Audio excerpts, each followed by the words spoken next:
My name is Juanita McClellan. I was born in Marshall, Arkansas in December the 7th of 1922. When we lived in Searcy County, my mother and dad both grew up there. And that was Homer Treat and Eula Treese. When I moved to Cane Hill was January of 1947. Mom never worked out. I worked for different people back then, but I had gone to business college, so I worked one time for a lawyer. I worked 5 years for the State Seed Laboratory, and I worked for Farm Bureau feed store. So I was just usually 5 years at a time, and then I could get a better deal someplace else. The earliest memories was it was a boom town. It was a good town. It had 2 stores, one right across the street from the other. And we had a lot of people. Church was full every Sunday when they had church almost. And we had a lot of activities. We had, for a long time, we would have potluck supper once a month for everybody who had a birthday in that month. So, and they played rook on every occasion, but that was something I didn't know, so I usually babysat who was there. My daughter went through the 4th grade before they moved it, but they had taken the high school out the year before I came. Well, there were 12 of the McClellan family, and I made 13. So when they played rook, there were 3 tables with them. So there was a 5-year-old, and I entertained him. But we had family dinners at different homes at least once a week all winter long. My husband fox hunted, but mostly they played rook. We finally added playing bridge a little bit, but that didn't take out over very good. We had missionaries women's circle once a month. We had the extension service once a month, and worked with things like that in Fayetteville even. At the schoolhouse, we'd have a potluck supper at least once a month. So most of it was just being friends with each other. And we had a lot of people here.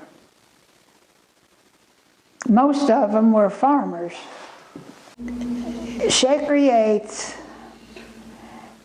had the biggest grocery store, and one corner of it was the post office.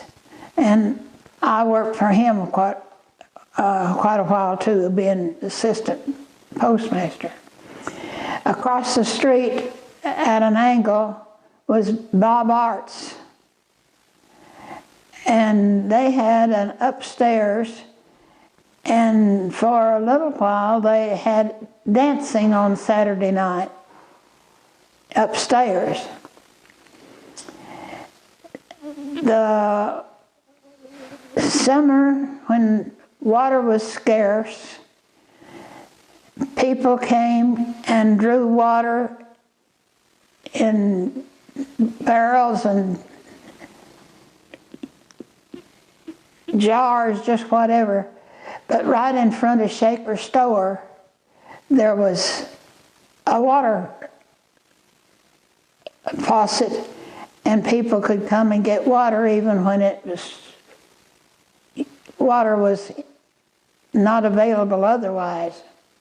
That kept a lot of people coming here to the store just to get water in front of it. All I know is my husband said he'd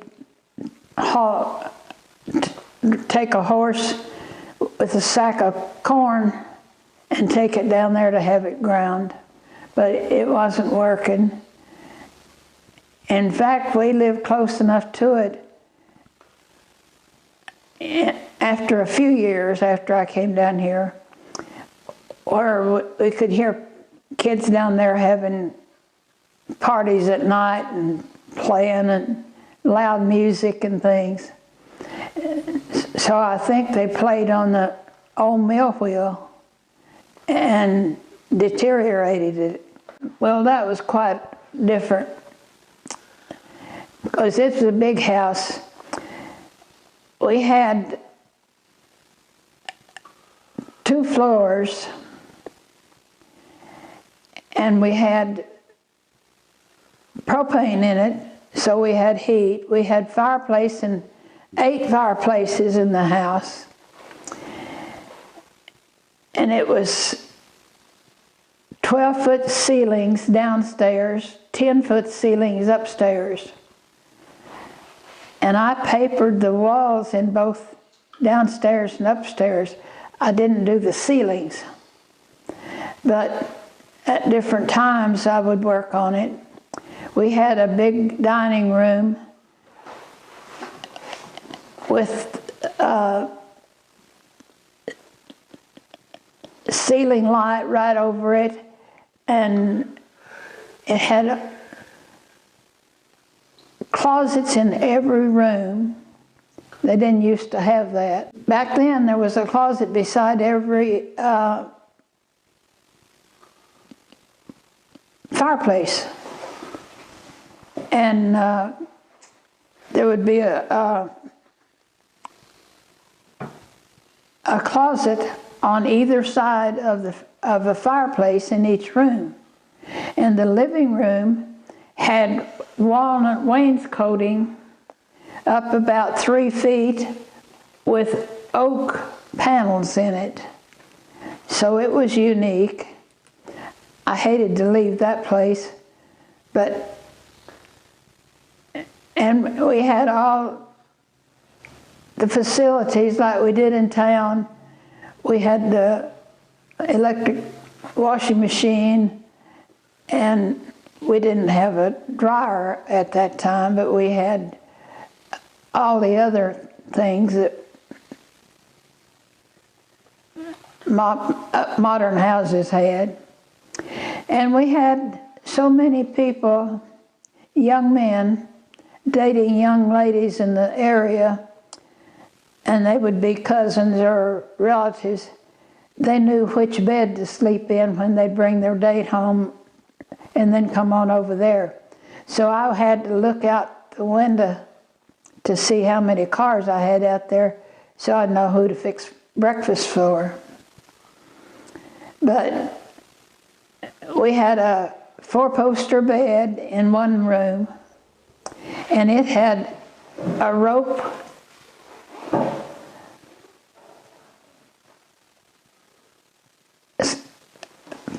that held the mattress up, or the springs, but it was a rope